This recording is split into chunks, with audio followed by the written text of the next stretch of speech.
প্রথম রোজা চলে গেল, আর 29টা রোজা আছে। জানি না 30টা রোজা হবে কিনা। তো সবাই দোয়া করবেন যাতে 30টা রোজা থাকতে পারি। করতে গিয়েছিল, এই যে দেখেন নামাজে চলে গেছে। তো আমার মেয়ের জন্য সবাই দোয়া করবেন। আসসালামু আলাইকুম। সবাই কেমন আছেন? আশা করি ভালো আছেন। যে যেখানে আছেন সুস্থ আছেন, আল্লাহ তাআলার আশীর্বাদ শান্তি আমরাও ভালো আছি। তো প্রতিদিনের মতো নিয়ে আসলাম আবারও রাতের থেকে একটি ব্লগ। এশারের টাইমে থেকে এখন হলো এশারের নামাজ পড়বো, আর হলো তারাবি নামাজ পড়বো। আজকেই প্রথম তারাবি শুরু হলো। তো 30টা দিন হলো তারাবি নামাজ পড়তে হবে। সবাই দোয়া করবেন আমার জন্য।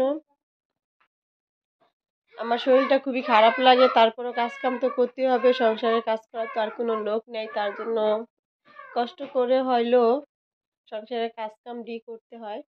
তাই কয়দিন যাবত অনেক কাজ করা হয়েছে, কাজ করার কারণে হলো শরীরটা অনেক অসুস্থ হয়ে গেছে। আজকে হলো সন্ধ্যাবেলা গোসল করা হয়েছে, চুলগুলি ভিজার আর কি খুশখুশি কাশ আসতেছে, আর কেমন যেন লাগতেছে, শ্বাস নিতে লাগতেছে, কষ্ট হইতেছে। তারপর আল্লাহর পথে নামাজ পড়বো, আল্লাহর পথে যাচ্ছি। তো সবাই দোয়া করবেন, সঙ্গেই থাকুন। আজকে ভোরাইতে উঠবো, স্যারি খাবো, তা আপনাদের শেয়ার করব। আর নামাজটা পড়তেছি, রেডি হয়ে আসছি, এখন নামাজ পড়বো, এশারের নামাজ, তারাবি নামাজ। তো সঙ্গে থাকুন, সবাই নামাজ পড়বেন বেশি বেশি করে, আল্লাহর কাছে আল্লাহর ইবাদত করবেন। তো থাকেন ভালো। মেয়েও হিজাব পরে নিয়েছে নামাজ পড়ার জন্য। তো আমার মেয়েও হিজাব পরে নিয়েছে, নামাজ পড়বে এখন সে। আমার সাথে সাথে ওযু করতে গিয়েছিল, এই যে দেখেন নামাজে চলে গেছে। তো আমার মেয়ের জন্য সবাই দোয়া করবেন। আমার মেয়ে নামাজ হয়ে গেছে, ডাইনে ভাই সালামও ফিরে হালেছে, দেখছেন।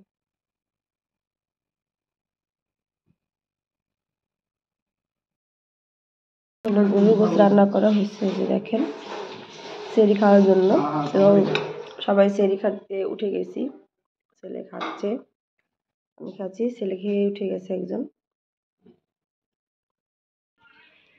তো আমরা ঘরে হলো 4জন লোক উঠে পড়েছি ভাত খাওয়ার জন্য। তো ভাত খাওয়ার জন্য কি রান্না করছি অবশ্য দেখছেন। আজকে গরুর গোস রান্না করছি, আর ভাবি হলো কদু শাক ভাজি করে দিয়ে গেছে। দুপুরে খাওয়ার জন্য হলো চাপলা মাছ আলু দিয়ে আর করলা দিয়ে রান্না করছিলাম। তো সেগুলি রাতে আমি করে খেয়ে নিছি।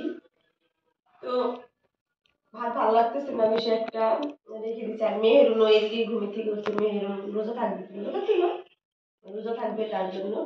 তো মেহেরুনকে ভাত খাওয়াই দেই, আর আমি খেতে থাকি। আর আজকে কে কে রোজা থাকছেন অবশ্যই কমেন্টে জানাবেন। প্রথম রোজা শুরু করলাম, শেষ রোজা পর্যন্ত যেন করতে পারি, সবাই দোয়া রাখবেন। আর মেহেরুনের জন্য দোয়া করবেন। মেহেরুন যেহেতু রোজা থাকতে হচ্ছে, মেহেরুন কয়টা রোজা করতে পারে, কালকে সন্ধ্যাবেলা বললা হয়েছে যে মেহেরুন রোজা থাকবে না। তো আজকে আমি হলো মসজিদে ডাকতেছে যে রোজা থাকবো, রোজার সময় মানে ইফতারি খাওয়ার সময় হয়ে গেছে, কিন্তু আমি ঘুমায়া ভাবতেছি আমার মোবাইলটা এলএম দিছি, তো এলএম বাজবে, কিন্তু আমার মোবাইলে দুঃখের বিষয় কি কারণে যে এলএম বাজবে না জানি না। তো আমি কিন্তু ওই দাঁড়িয়ে থাকতাম, আমি আর মনে হয় নাচতে উঠতাম, ভাই আমাকে ডাক না দিলে। মামা ফোন দিছে, মামা ডাক দিছে, মামা ডাক দিছে, তুমি তো গেলো ভাই। তারপরে উঠলাম 4টা 9-এ, এখনো খাচ্ছি, বিষয়টা ভালো লাগতেছে না মুখে ভাত, তারপরে খেতে হবে, করার নাই না। আল্লাহ রোজা রাখতে জানি দেয়, দোয়া করি না মিঠু, খাও, মুখটা দিয়ে আমি বানি তাই না, খাও, সবাই খাওয়া হয়ে গেছে, বিসমিল্লাহ করো। এগুলো তো মাথা নড়াইতে বেলা জানিনি তুমি রোজা রাখতে, আমি তোমার ডাকি নাই, তুমি না উঠে নতুন না। মেহরুন রোজা থাকতে হচ্ছে, সবাই দোয়া করবেন মেহরুনের জন্য। আর মেহরুন লোক কান্না করে উঠছে, কারণ হলো মেহরুনকে আমি ডাকি নাই না। মেহরুন যে রাত্রে ভাত খায় নাই, রোজা থাকবো তার কারণে, এটা তো আর আমি জানি না। আমি বুঝছি মেহরুন কান্না করে উঠলে পরে, মেহরুন সারাদিনে 2টা রোজা রাখবো না মেহরুন, সকালে একবার বিকালে একবার। কারণ মেহরুন লোকের মানুষ যদি রোজা না থাকে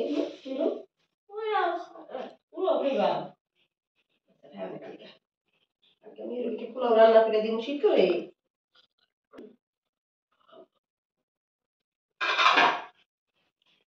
তো এই ছিল ভিডিওর কথা, সবাই দোয়া রাখবেন।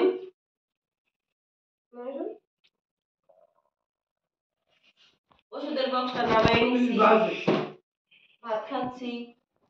লাগতেছে দিন গ্যাসের সমস্যা, গরুর বলতে আরো গ্যাস উঠে গেছে, তার জন্য একটা গ্যাস্ট্রিকের ওষুধ খাই নিলাম। পেটে আর যাচ্ছে না, একটু দুধ খাই দিয়ে সবই তো গ্যাস। তো কালকে হলো শরীরটা খুবই অসুস্থ ছিল, ওই কারণে হয়তো আমার মুখের রুচিটা নষ্ট হয়ে গেছে আর আমার গ্যাস্ট্রিকও বেড়ে গেছে। তো মেয়েকে দুটো খাই দেই, একটু দুধ দিয়েও খাওনে না মেরুন, মেরুনও খাইবো না, দেখি আল্লাহ কত দুধ রাখতে দেয় না মেরুন। ইচ্ছা আছে 30টা রোজা থাকার, আল্লাহ যদি রাখতে দেয় অবশ্য রাখবো, বাকিরা উপর আল্লাহ জানে কি করবে না করবে। মিষ্টি আলু আনছিলাম, মিষ্টি আলু কালকে পোড়া দিয়ে রাখছি, মেয়ে হলো সকালবেলা উঠা খাইছে, এই যে মেয়ে।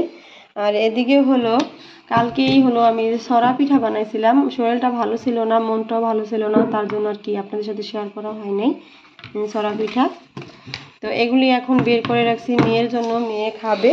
আর এদিকে হলো আমি এই যে চুলা পাহা সব কিছু পরিষ্কার করে নিয়েছি, কিছুক্ষণ পরে হলো গোসল করে নিব, গোসল করে আবারও সকালবেলা ঘুম থেকে উঠে হলো কোরআন শরীফ পড়া হয়েছে, এখন আবার গোসল করে নামাজ পড়ে কোরআন শরীফ পড়বো। তো সবাই এখন গোসল করব, দুই ছেলে মেয়ে এইখানে। তো দুয়ারের অবস্থাটা দেখেন, দুয়ারের পাতা পড়ে একদম অবস্থা খারাপ হয়ে গেছে। এখন আমি এগুলি সব গুছাই নিব, কিচিং রুমটা পোছার জন্য এই যে লাঠি হলো বালতিতে দিয়ে রাখছি। সব কাজ কাম সারবো, এখন সঙ্গে থাকুন, দেখতে থাকুন। ভিডিওটি যদি ভালো লাগে অবশ্যই লাইক কমেন্ট শেয়ার করবেন আর আমার পাশেই থাকবেন। আমার মেয়ে হলো রেডি হয়েছে, প্রতিদিনই সে রেডি হয় স্কুলে যাওয়ার জন্য না, প্রতিদিনই দুপুর 12টা বাজে আর হলো তার রেডি হওয়া শুরু হয়। তো এখন পিঠা খাও বসে বসে আম্মু, হ্যাঁ বুঝি পিঠা, ও পিঠা খাবা না? কোন পিঠা খাবা তাহলে? সবাই বসে পড়ছে ইফতারি খাওয়ার জন্য। দেখেন আমাদের মসজিদে এখনো আজান দেয় নাই, আজান দিয়ে দিছে,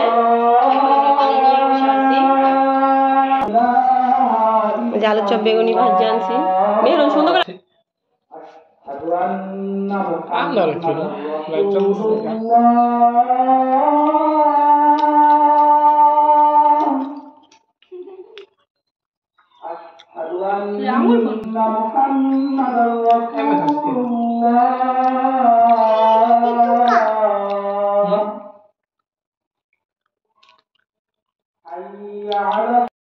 প্রথম রোজা চলে গেল, আর 29টা রোজা আছে, জানি না 30টা রোজা হবে কিনা।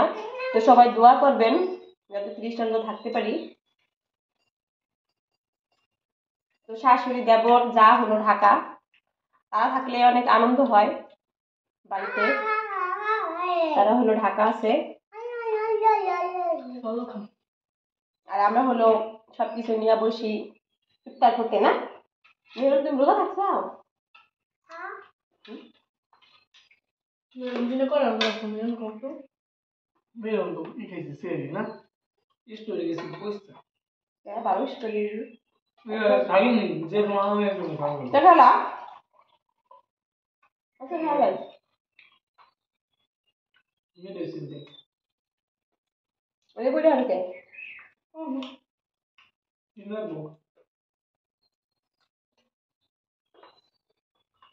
আমি বলে বলে মিটাই খেয়ে নিয়েছি।